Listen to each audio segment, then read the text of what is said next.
हे guys, नमस्कार जुले, welcome to guys Himachal studies. So आज हम चैप्टर नंबर 15 शुरू करने जा रहे हैं, जिसमें हम हिमाचल प्रदेश में अब जो बाहरी आक्रमण हुए उसके बारे में हम डिटेल में पढ़ेंगे। और चैप्टर नंबर 14 में हम ऑलरेडी हिमाचल प्रदेश के जो पुराने जनपद थे पाणिनि के अष्टाध्याय के अकॉर्डिंग वो हम उसमें हमने कवर किया। और उससे पहले हम हिमाचल प्रदेश की जो एंशिएंट हिस्ट्री है वो हम कवर कर चुके हैं, जिसमें हमने archaeological sources and literary sources की मदद ली। So guys, those who are new, आप चैनल को सब्सक्राइब जरूर करें और बेल आइकन जरूर दबाएं ताकि आपसे कोई भी अपडेट मिस ना हो सके। एंड और चैप्टर को देखने के बाद यदि आपको अच्छा लगे तो आप कमेंट बॉक्स में अपने व्यूज भी शेयर करें और इसे लाइक शेयर कमेंट जरूर करें। एंड चलिए फिर शुरुआत करते हैं चैप्टर नंबर 15 में। सबसे पहले हम देखेंगे अलेक्जेंडर का आक्रमण। तो हिमाचल प्रदेश में भी अलेक्जेंडर का आक्रमण का जो है बहुत प्रभाव पड़ा। तो देखते हैं किस तरह से। तो सबसे पहले हम अलेक्जेंडर के बारे में जानते हैं। तो लगभग 327 बीसी, ठीक है, ईसा पूर्व, जो है मैसिडोनिया से, क्योंकि Alexander was basically from Macedonia, तो मैसिडोनिया से उन्होंने जो है वो वहां से वो आए और अफगानिस्तान उन्होंने क्रॉस किया। देन आफ्टर दैट वो जो है ब्यास नदी के पास वो पहुंच गए थे और इंडिया को उन्होंने 326 ईसा पूर्व जो है इंडिया के ऊपर आक्रमण किया। ठीक है, तो उसके बाद लेकिन वो पूरी तरह से ब्यास नदी की जो है वहां से वो आगे नहीं बढ़ पाए। हिमालय क्षेत्रों में जो है हिमाचल प्रदेश के जो हिमालय क्षेत्र है वहां पर उनका कब्जा नहीं हो पाया। क्यों? क्योंकि जो अलेक्जेंडर की सेना थी, सेना ने जो है ब्यास नदी को क्रॉस करने से मना कर दिया था। और ईसा पूर्व जो है 321 में जो है वो बीसी में जो है वो रिटर्न हो गए थे ड्यू टू क्योंकि पंजाब जो राजा था उससे उसे जो है बहुत विरोध मिला। और क्योंकि उस समय ये माना जाता था पंजाब के राजा जो पोरस थे कि पोरस के द्वारा कहीं ना कहीं जो अलेक्जेंडर को जो है हार का सामना करना पड़ा। और अलेक्जेंडर के सोल्जर ने ही जो है सिपाहियों ने ही जो है ब्यास नदी को क्रॉस करने से मना कर दिया था, जिस वजह से जो है वो हिमाचल प्रदेश के जो क्षेत्र है उन्हें वो नहीं जीत पाए थे। तो और जो कोइनस थे, तो अगर हम देखें अलेक्जेंडर के जो मेन कमांडर थे ही वाज कोइनस। तो कोइनस ने जो है जो अलेक्जेंडर के आक्रमण को दिखाने के लिए जो है उसके स्मरण में जो है 12 स्तूपों का निर्माण किया था ब्यास नदी के किनारे पर। This is very very important. किस नदी के किनारे पर? ब्यास नदी के किनारे पर 12 स्तूपों का निर्माण किया था, जो अलेक्जेंडर का जो इंडिया के ऊपर जो है उन्होंने विजय प्राप्त की थी। और अलेक्जेंडर की ही बाद में बेबीलोन अफगानिस्तान में जो है उनकी मृत्यु हो गई थी।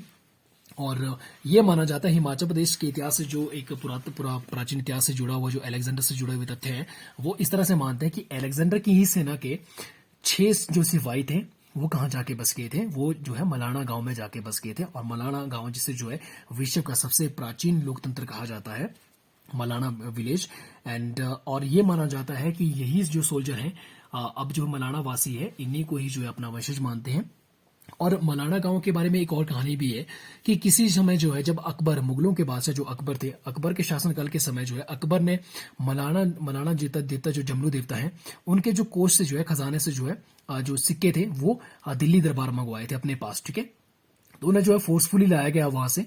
तो लेकिन जब वो सिक्के वहां के अकबर, मुगल बादशाह अकबर के खजाने में पहुंचे तो अकबर को क्या हो गया? उन्हें कोढ़ रोग हो गया। ठीक है, कुष्ठ रोग हो गया।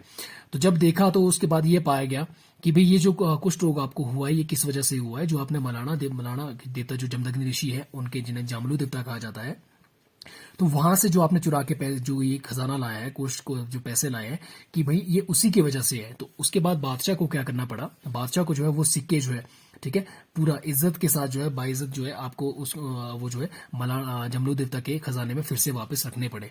ठीक है, तो इस याद में जो है फिर उसका जो कुष्ठ हो गया अकबर का वो ठीक हो गया।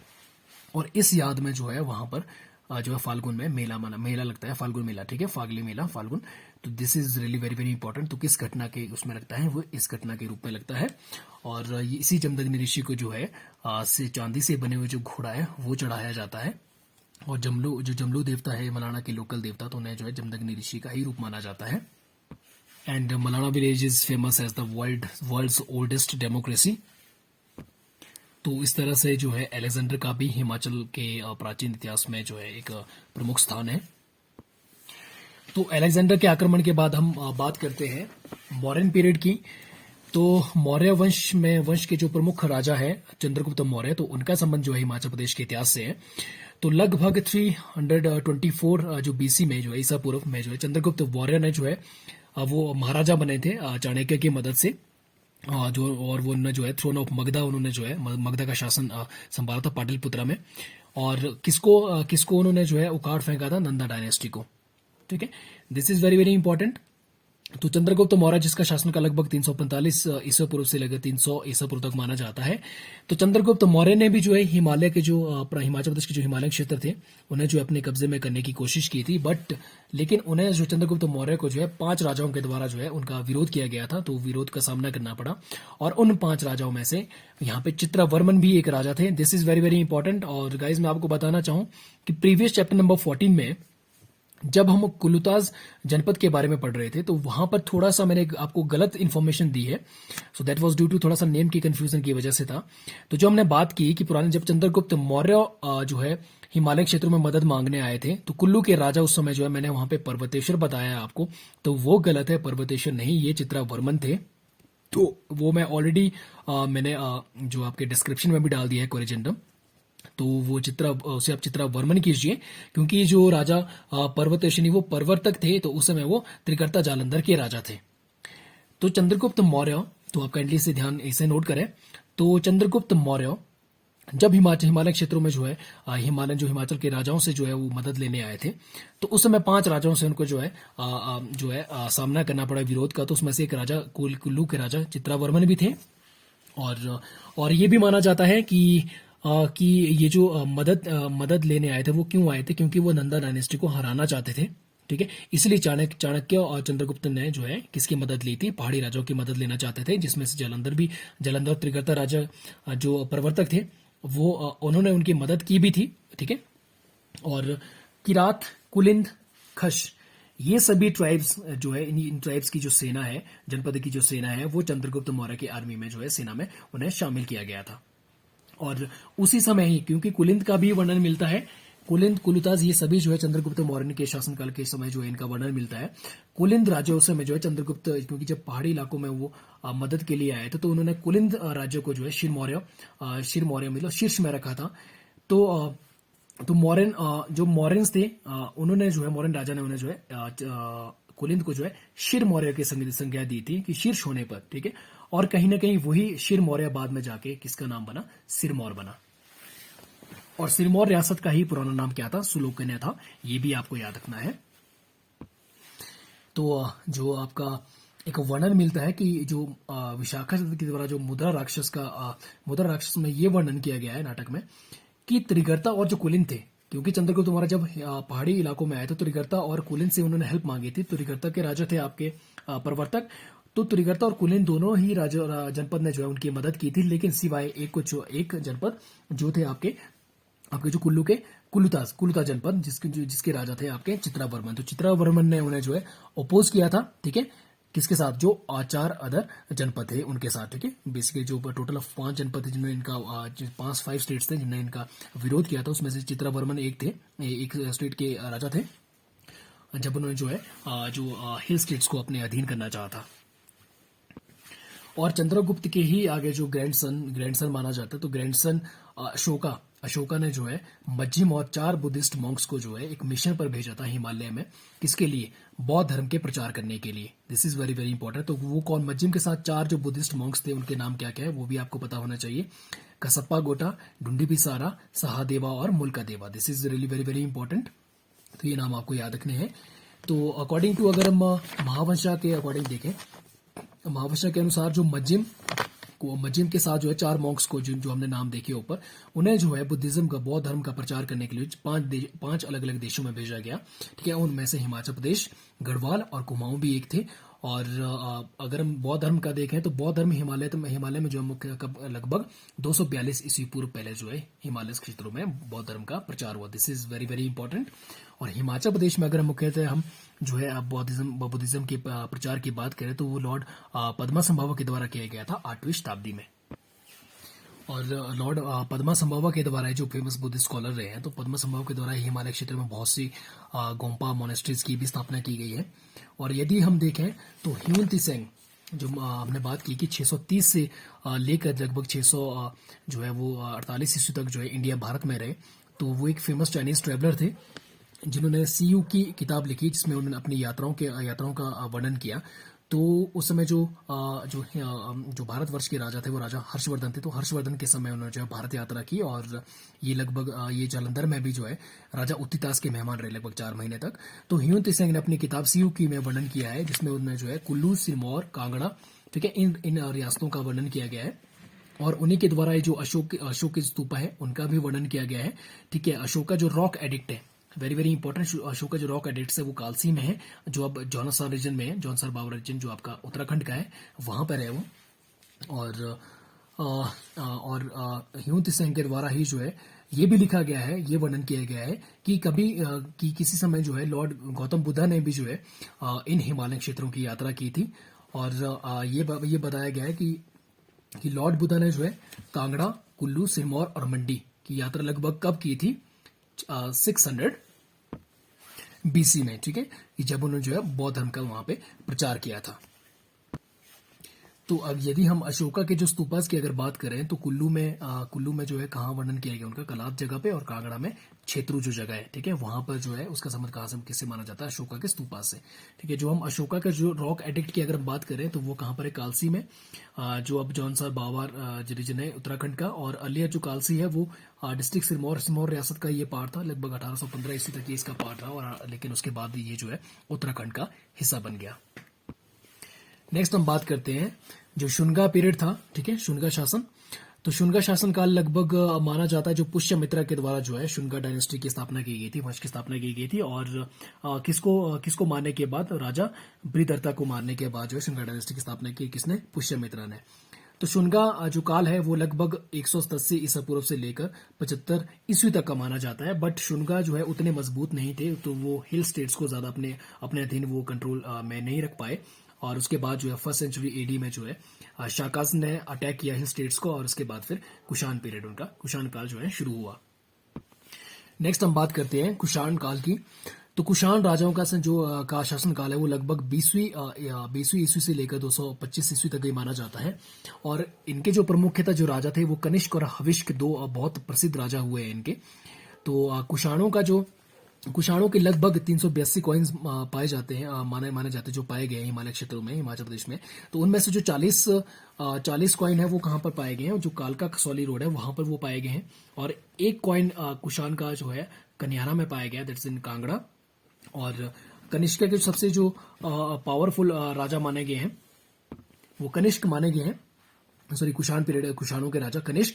तो Kanishka was the powerful king, और उनके द्वारा जो है हिमालयन हिल स्टेट्स अपने कब्जे में किए गए थे। और कनिष्क के समय ही जो पहाड़ी रूलर्स थे यहाँ के, थे पहाड़ी प्रिंसली स्टेट्स के, वो एकदम फ्री थे अपने कॉइन्स वो जो है कुषाणों के साथ वो यूज करते थे।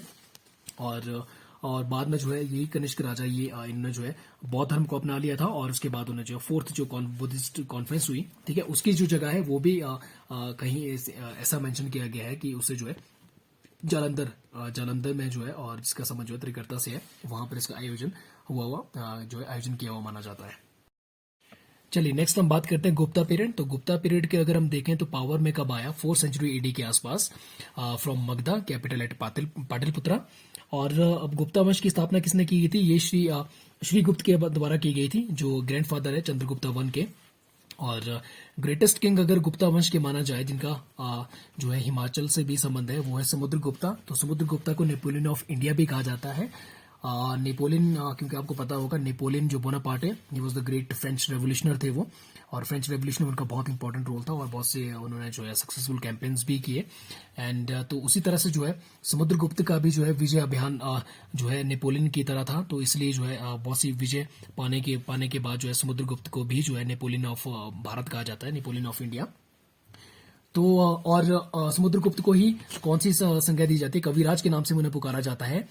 तो समुद्रगुप्त के जो दरबार में जो दरबारी थे हरिसेन, तो उनके द्वारा जो इलाहाबाद जो प्रयागराज प्रशस्ति में जो है गुप्त जो कहा गया है, ये मेंशन किया गया है कि समुद्रगुप्त के समय जो है जितने भी हिल रूलर्स थे हिमाचल प्रदेश के, उनके द्वारा जो है उनके अधीनता स्वीकार की गई थी, उनका रूल स्वीकार किया गया था, और वे सभी उन्हें जो है कर देते थे। तो ये मेंशन किया गया है हरिसेन द्वारा रचित इलाहाबाद प्रयागराज प्रशस्ति। और मैं आपको यहाँ पर बता दूं कि समुद्रगुप्ता को जो है नेपोलियन सबसे पहले किसने कहा था? वो कहा गया था ए विंसेंट स्मिथ के द्वारा। Very very important. क्यों? ड्यू टू हिज विक्ट्रीज, क्योंकि उनके जो विजय, क्योंकि उन्हें जो है नेपोलियन की तरह जो है सक्सेसफुल विक्ट्रीज उन्होंने हासिल की, तो इसलिए उन्हें उनका नाम क्या आ गया, उन्हें नेपोलियन ऑफ इंडिया कहा जाता है। और एक बात और है कि गुप्ता पीरियड में एक जो जनपद है उसका मेंशन नहीं है, वो है औदुंबर जनपद। तो औदुंबर जनपद का जो मेंशन है वो गुप्ता पीरियड में नहीं किया गया है।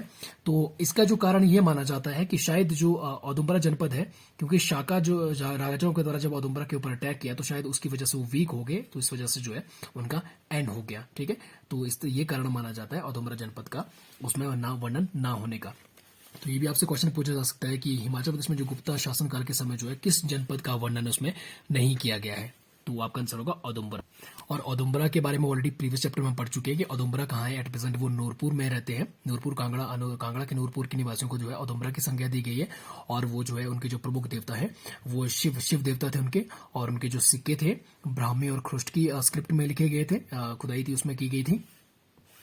और औदुंबरस के जो मेन कॉइन्स पे किसका ट्राइडेंट सिंबल बना हुआ है जो शिव की भक्ति को दर्शाता है। और साथ में जो नंदी बैल का भी सिंबल दिखाया गया है। और औदुंबरस के ही जो है आपको जो है जो चंद्र गोमेन के द्वारा जो वृत्ति बुक लिखी गई है उसमें मेंशन किया गया है कि वो औदुंबरावती नदी के किनारे पर रहते थे। और साथ ही साथ औदुंबर वृक्ष के अधिकता होने के कारण जो है उन्हें औदुंबर नाम से पुकारा गया है। तो इसके लिए आप औदुंबरस को जानने के लिए आप जो है प्रीवियस चैप्टर नंबर 13 जरूर देखें, 14 चैप्टर नंबर 14 जरूर देखें। सो नेक्स्ट हम बात करते हैं गुप्ता वंश की। गुप्ता वंश में जो है एक तो हमने देखा कि उसमें जो औदुंबर जनपद का वर्णन नहीं मिलता है, जो शायद किसी ने कमजोर हो गए थे किसके अटैक से, शाकाओं के आक्रमण से। तो नेक्स्ट हम बात, तो जो औदुंबरा वंश की हमने बात की कि औदुंबरा जनपद का जो है गुप्ता काल में जो है वर्णन नहीं किया गया है। क्यों? क्योंकि ये माना गया है कि शाकाओं के राजा जो फेमस राजा मिलिंद, जिन्हें जो है मिलिंद भी कहा गया है, तो उनके आक्रमण से जो है वो वीक होकर जो है शायद वो जो औदुंबर जनपद है वो किसी दूसरे राज्य में मिल गया था, तो इस वजह ये कारण माना जाता है। और गुप्ता पीरियड के जो रिमेन्स हैं, ठीक है, अवशेष हैं, वो कहाँ पाए गए हैं? डिस्ट्रिक्ट चंबा में जो लक्ष्मी नारायण टेम्पल है। This is very very important. Gupta वंश से संबंधित जो अवशेष है वो हिमाचल प्रदेश में किस डिस्ट्रिक्ट में और किस मंदिर में पाए गए हैं? वो है डिस्ट्रिक्ट चंबा के लक्ष्मी नारायण मंदिर में। और लक्ष्मी नारायण मंदिर जो है हिमाचल प्रदेश चंबा के रियासत के राजा साहिल वर्मन के द्वारा जो है बसाया हुआ माना जाता है। और उन्होंने जो है अपनी बेटी चंपावती के नाम पे जो है चंबा टाउन की स्थापना की थी। और राजा साहिल वर्मन के समय ही जो है 84 जो योगी थे वो आपके चंबा में आए थे। और उन्होंने जो है राजा को जो है एक आशीर्वाद दिया था कि 10 बेटे हुए थे उनके और एक बेटी हुई थी। और उन्हीं 84 योगियों के नाम पर जो है 84 मंदिर का निर्माण किया गया चंबा में राजा साहिल वर्मन के द्वारा। और गुप्ता वंश के ही राजा विक्रमादित्य के समय के जो है लगभग 382 कॉइन जो है जो कॉपर कॉइन्स है वो भी पाए गए हैं। और आफ्टर दैट की उसके बाद गुप्ता जो राजवंश की जो शक्ति है वो भी कमजोर हो गई। और उनकी कमजोर होने का जो मुख्यतः कारण था वो था हुणों का अटैक। तो जैसे ही गुप्ता राजाओं की जो है गुप्ता काल वीक हुआ, ठीक है, गुप्ता रूलर्स वीक हुए, तो सभी के सभी जो हिल स्टेट थे हिमाचल प्रदेश के सभी ने अपनी जो है इंडिपेंडेंट, ठीक है, स्वतंत्रता की घोषणा कर दी। और जितने भी पुराने जो मॉविस थे, ठीक है, जो स्ट्रॉन्गेस्ट मैन ऑफ कुनबू के जो स्ट्रॉन्गेस्ट मैन कहते मॉविस कहते थे, उनके क्षेत्र को मवाना कहते थे। तो उन्होंने जो है अपनी जो मवाना जो रियासतें हैं, ठीक है, वो फिर से उन्होंने जो है पुनर्गठित कर ली। और बहुत से जो राणा और ठाकुर ने जो है अपने फिर से जो है अपने अपने राज्यों की स्थापना कर ली। और फिर 540 एडी में हुणों का अटैक हुआ जो, और हुणों के ही आक्रमणों को जो है गुप्ता रूलर्स की वीकनेस जो है जो एक प्रस्त हुए वो, ठीक है, उनके शासनकाल का एंड माना जाता है। तो उसका मुख्य कारण क्या था? हुणों का अटैक। और हुणों के जो मुख्यतः राजा थे वो थे तोरमान और उसका बेटा मिहिरकुल। और हिमाचल प्रदेश के जो गुज्जर और गद्दी ट्राइब है, इंपॉर्टेंट ट्राइब जो हम ऑलरेडी पहले भी हमने मेंशन किया है, तो गुज्जर और गद्दी दोनों जो है अपने आप को हुणों का वंशज कंसीडर करते हैं। और इसी समय ही जब हुणों का आक्रमण हुआ 540 एडी में, तो उसी समय ही लगभग 540 और 550 एडी ईस्वी के आसपास हिमाचल प्रदेश में एक ऐसी रियासत का जन्म हुआ जो बहुत इंपॉर्टेंट रियासत है। और ये रियासत ये आपकी चंबा रियासत, ठीक है, ब्रह्मपुर स्टेट, जिसका पुराना नाम क्या था? ब्रह्मौर, ब्रह्मपुर, इस तरह ब्रह्मपुर था। तो ये किसके द्वारा स्थापित की गई थी? राजा मेरू के द्वारा 540 और 550 ईस्वी के आसपास, ठीक है। और ये कब तक, ये कौन सा समय था? जब हिमाचल प्रदेश के हिमालय क्षेत्र में किसका आक्रमण हुआ? हुणों का आक्रमण हुआ। और इसी राज्य को जो है, चंबा राज्य को जो है गबदिका के नाम से पुकारा जाता था। और भरमौर राज्य, भरमौर से ये जो है क्या बना, ब्रह्मपुर से बाद में ये क्या बना, भरमौर बना। और इसी का ही ब्रह्मपुर का ही नाम जो है माता ब्राह्मणी देवी के नाम पर भी पड़ा हुआ माना जाता है। और तो ये बात है 5th सेंचुरी एडी की, 550 ईस्वी के आसपास। तो तोरमान और मीरकुल ये फेमस जो हूण राजा थे, तो इन्होंने ही जो है गुप्ता राजाओं को जो है कहाँ पर, यमुना की घाटी में इन्हें जो है युद्ध करके हराया था। और उसके बाद उनकी शक्ति जो है कमजोर हो गई थी गुप्तावंश की। और उसी का फायदा जो है बहुत से जो है ठाकुर राजाओं ने उठाया और उन्होंने अपनी अपनी रियासतों का जो है पुनर्गठन किया। और उसी में जो है अब ठाकुराई, तो अब ठाकुराई मेंशन किया गया। तो अब ठाकुराई एक ऐसी रियासत मानी जाती थी जिसमें जो है राजा रूल करता था। और जो रहुणु बोलते थे, रहुणु पे किसका शासन होता था, राणा के द्वारा शासन किया जाता था। और ठाकुराई के ऊपर ठाकुर का राज होता था। और विशाखा दत्त के द्वारा जो रचित देवी चंद्रगुप्ता है, तो उसमें और जो बाण भट्ट के द्वारा हर्षचरिता लिखी गई है। और तो ये सब जो है हर्षवर्धन के काल में हुआ है। तो राजा हर्षवर्धन लगभग 600 जिन्होंने जो है अपने सिंहासन कब संभाला, 606 ईस्वी में सिंहासन संभाला। तो राजा हर्षवर्धन के समय जो मुख्यतः जो केंद्र थे वो थे पाटलिपुत्रा, थानेश्वर और कन्नौज। और इसी राजा हर्षवर्धन के समय, हिंदू राजा हर्षवर्धन के समय, जो चाइनीज ट्रैवलर जो हम बात करते आए हैं, ठीक है, चाइनीज यात्री ह्यून त्सिंग ने जो है इंडिया भारत की यात्रा की। और वो जो है लगभग 13 साल तक वो जो है भारत में रहे।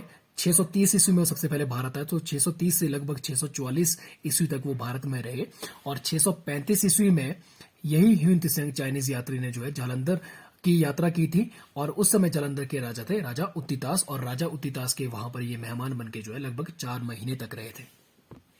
और हिमाचल प्रदेश के प्राचीन इतिहास में राजा ह्यून त्सिंग जो चाइनीज ट्रैवलर है, उनके यात्रा वृतांत का, क्योंकि CU की में उन्होंने जो अपनी बुक लिखी थी अपनी यात्राओं के बारे में, तो उसका बहुत इंपॉर्टेंट प्लेस है।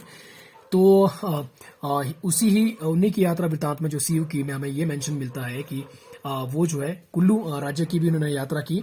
तो उनके अनुसार जो कुल्लू जो राज्य है वो लगभग 100 ली, ठीक है, ली एक दूरी मापने का जो है उस समय जो है एक पैरामीटर था। तो ली जो है लगभग 180 किलोमीटर के आसपास था, ठीक है। तो इसे जो है, और ह्यून त्सिंग ने क्या संज्ञा दी थी, कुल्लूताज। और कुल्लूत राज्य को ही जो है एंड ऑफ इनहेबिटेबल वॉइड भी कहा जाता है। तो ये भी आपको याद रखना है। तो ह्यून त्सिंग जो है लगभग ये 630 ईस्वी में जो है गांधार में ये पहुंचे थे और ताशकंद होते हुए, ठीक है, ताशकंद और समरकंद होते हुए। तो 635 ईस्वी में ये जालंधर पहुंचे। और जालंधर को इन्होंने लगभग ईस्ट से वेस्ट जो कहा वो लगभग इनके द्वारा जो वर्णन किया गया 1000 ली था, जो लगभग 267 किलोमीटर के आसपास है। और उत्तर से दक्षिण की ओर अगर हम देखें तो इन्हें जालंधर को जो है 800 ली के आसपास माना, जो लगभग 213 किलोमीटर के आसपास था। देन उसके बाद उन्होंने कहा कि जालंधर से जो है वो कुल्लू की ओर गए, लगभग 3000 ली, ठीक है, लगभग 801 किलोमीटर पर चलने के बाद। और उन्होंने ये मेंशन किया कि कुल्लूतास जो जनपद थे, ठीक है, कुल्लू में जो रहने वाले लोग थे, उनको उस समय जो है कौन सी बीमारी थी, घेंगा डिजीज से जो है, घेंगा रोग से वो ग्रस्त थे। This is very very important. और उन्होंने ये वर्णन किया कि वहां पर लगभग 15 देव टेम्पल थे, देव मंदिर थे, 20 मठ थे, और उसमें जो है 100 पुजारी थे, ठीक है। और वहां के जो लोग हैं वो कौन सी स्टडी करते थे, वो महायान स्टडी करते थे। और महायान किसकी एक ब्रांच है, ये बुद्धिज्म की ब्रांच है, महायान, हीनयान, वज्रयान, इस तरह से, ठीक है। तो उसके बाद कुल्लू राज्य के बाद जो है लगभग 1800 ली जाने के, 1800 से लगभग 1900 ली जाने के बाद आप 500 लगभग जो किलोमीटर में देखें 534 किलोमीटर है। तो एक और राज्य था लोहुलो, जो एट प्रेजेंट क्या है, लाहौल है। एंड आफ्टर दैट, उसके बाद भी उन्होंने कहा आगे यात्रा करने के बाद लगभग 2000 ली जाने के बाद उत्तर में उनको कौन सा स्टेशन मिला, कौन सा राज्य मिला, मोलोसो, ठीक है, जिसको जो है सैन पोहो भी कहा गया है। और उन्हीं के द्वारा जो है ये भी कहा गया किलात में जो है कपिल मुनि टेम्पल है, ठीक है, जहां पर जो है एकमात्र जो लॉर्ड अवलोकितेश्वर का जो है पत्थर से बनी हुई मूर्ति है, वो अब वहां पे बचा हुआ वो जगह है। और लॉर्ड अवलोकितेश्वर का मेन मंदिर कहां पे आपका, त्रिलोकीनाथ धाम जो है लाहौल में। और लॉर्ड अवलोकितेश्वर को ही स्थानीय भाषा में लोगों के द्वारा जो है छैंसजीक पुकारा जाता है। This is very very important. और त्रिलोकीनाथ जो मंदिर है वो कौन से गांव में है, वो तुंड विलेज में है, तुंड विलेज में, दैट इज 4 और 5 किलोमीटर फ्रॉम उदयपुर। और उदयपुर में आपका मृकुला देवी का मंदिर है। और मृकुल का जो पुराना नाम है वो मरकुल के नाम से पुकारा जाता था। और मृगाल और मरकुल, तो उससे जो है उदयपुर किसने रखा, चंबा के राजा उदय सिंह के द्वारा। और मृगला देवी माता का जो मंदिर है वो पुराने समय में जो है पांडवों के द्वारा बनाया हुआ माना जाता है, जिसमें जो है एक देवदार के पेड़ से वो बनाया गया है। और इसी मंदिर को जो है, और ये कश्मीरी कला का नमूना है, क्योंकि इसे जो है कश्मीर के राजा आनंद देव की वाइफ जो उनकी पत्नी थी सूर्यमती, महारानी सूर्यमती के द्वारा बनाया हुआ माना जाता है।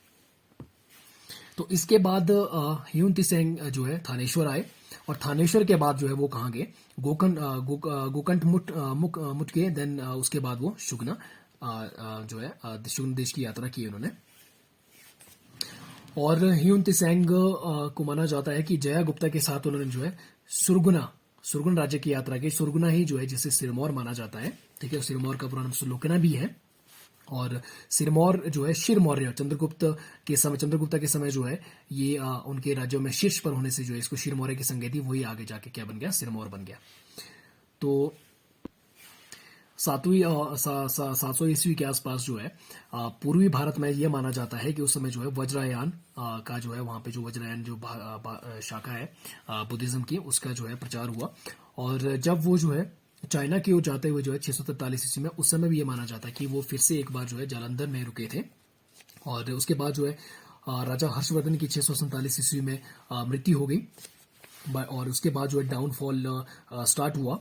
और राजतरंगिणी जो कल्हण के द्वारा लिखी गई है कश्मीर राज्य के ऊपर, तो जैसे ही 647 ईस्वी में हर्षवर्धन की मृत्यु हुई, तो उसके बाद यशोवर्मन, जिनका शासनकाल 700 से 740 ईस्वी के बीच में माना जाता है, वो जो है ललित आदित्य, जो कश्मीर के राजा ललित आदित्य थे, उनके साथ उनकी लड़ाई हुई। और ललित आदित्य का जो शासनकाल है वो 724 से 760 ईस्वी तक माना जाता है।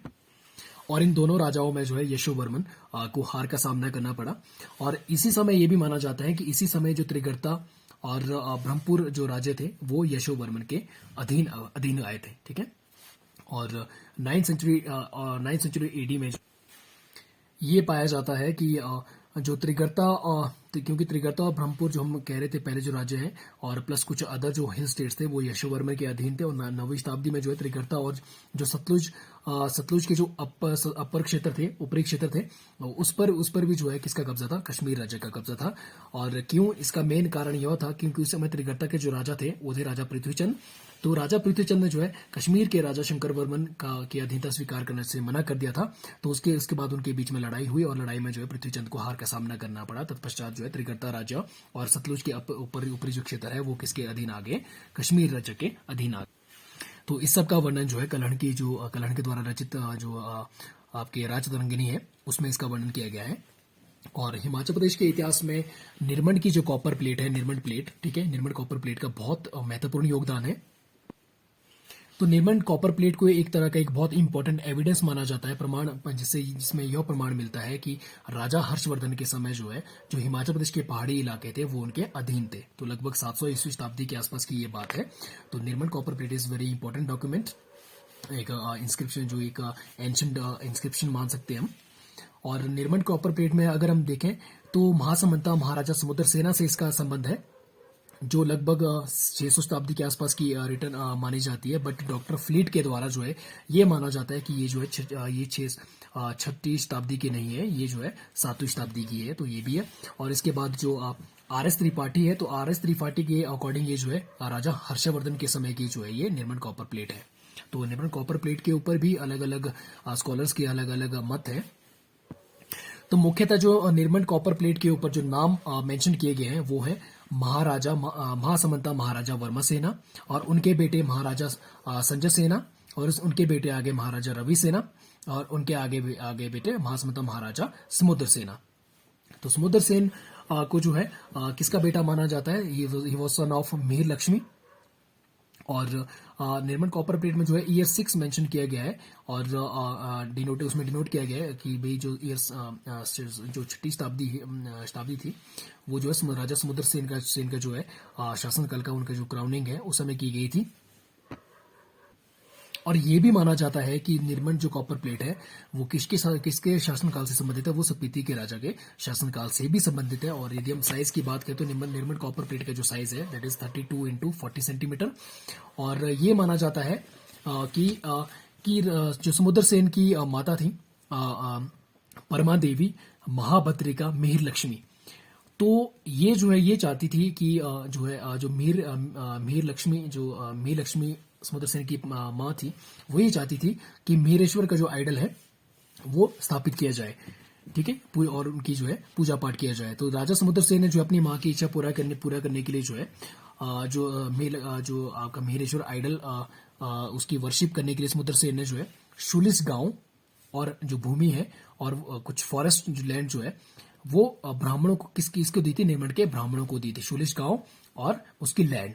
तो ये जो है राजा समुद्र सेन के द्वारा निर्मंड के ब्राह्मणों को दी गई थी, और निर्मंड के ब्राह्मणों को ही परशुराम ब्राह्मण के नाम से पुकारा जाता है, क्योंकि निर्मंड का जो संबंध है वो परशुराम से है, और परशुराम की इसी याद में जो है यहाँ पे भुंडा भी मनाया जाता है। भुंडा का जो रिलेशन है जो हर 12 साल बाद मनाया जाता है, तो भुंडा का संबंध जो है परशुराम से है, क्योंकि परशुराम ने जो है हिमालय यात्रा पर जाते हुए जो है रास्ते में वो जब निर्मंड जगह पर यहाँ पर उन्होंने मेडिटेशन तपस्या की थी, तो इस तरह से निर्मंड का संबंध जो है परशुराम से है।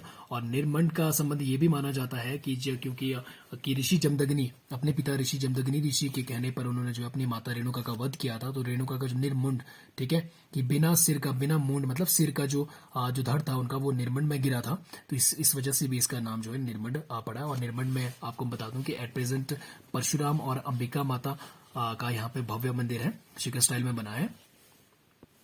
और निर्मंड क्षेत्र के जितने भी इंपॉर्टेंट देवी देवता हैं, तो उन सभी की जो है अंबिका माता को उनकी माता के रूप में स्वीकार किया जाता है।